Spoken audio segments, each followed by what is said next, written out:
یوم ندعو کل اناس به امامهم. قیامت هر کسی رو به امامش صدا میزن. حالا نگاه کن، امیرالمومنین میخواد خودش رو معرفی کنه. امیرالمومنینی که همه ما، و من نمیدونم که کیا تو قیامت افتخار میکنن و التماس که مارم ببرید زیر پرچم امیرالمومنین، خودش میخواد معرفی کنه. به حضرت بعد جنگ نهروان میگن این معاویه که هم خودش بی تربیت بود هم مادرش، این دشنام میده به شما رو منبر. حضرت یه سخنرانی کرد، فرمود شما منو میشناسید، انا اخو رسول الله. این اولیش چیه؟ من برادر پیغمبرم.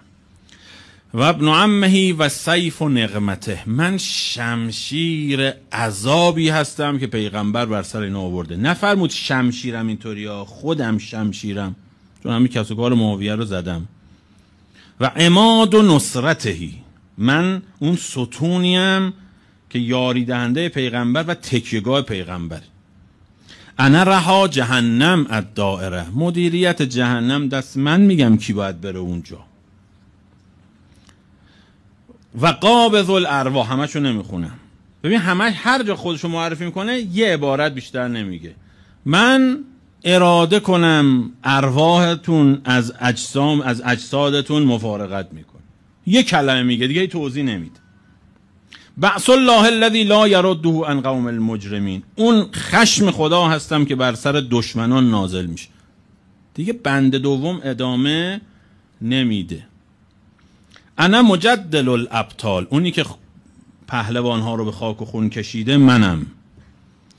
و سحر و خیر الانام، داماد پیغمبر منم. انا سید الاوصیا، آقای اوصیا منم. و وصی و خیر الانبیا، وصی بهترین انبیا منم. همش تک جمله است.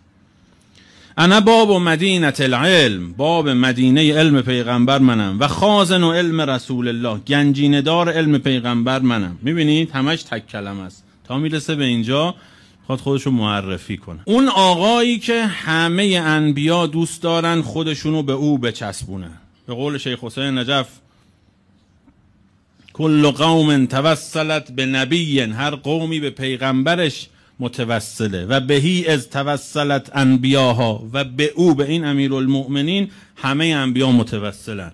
و به هر رسل کلم اشتد امرون، هر پیغمبری گرفتار بشه به او متوسل میشه. دعوا الله فاستجاب دعاها، اون آقایی که همه عالم دنبال نسبت با اون، خودشو که داره معرفی میکنه. همه هم دیدید تک کلمه، همشو تقریبا خون تک کلمه، تا میخواد نسبت خودشو از زهرا بگه. میگه انا زوج البتول، بس بود دیگه، نه؟ انا انگار که خودشم کامش عسل شده. میگه انا زوج البتول سیدت نساء العالمین، فاطمه التقیه النقیه الزکیه البره المهدیه، حبیبت حبیب الله و خیر بناته و سلالته و ریحانت رسول الله.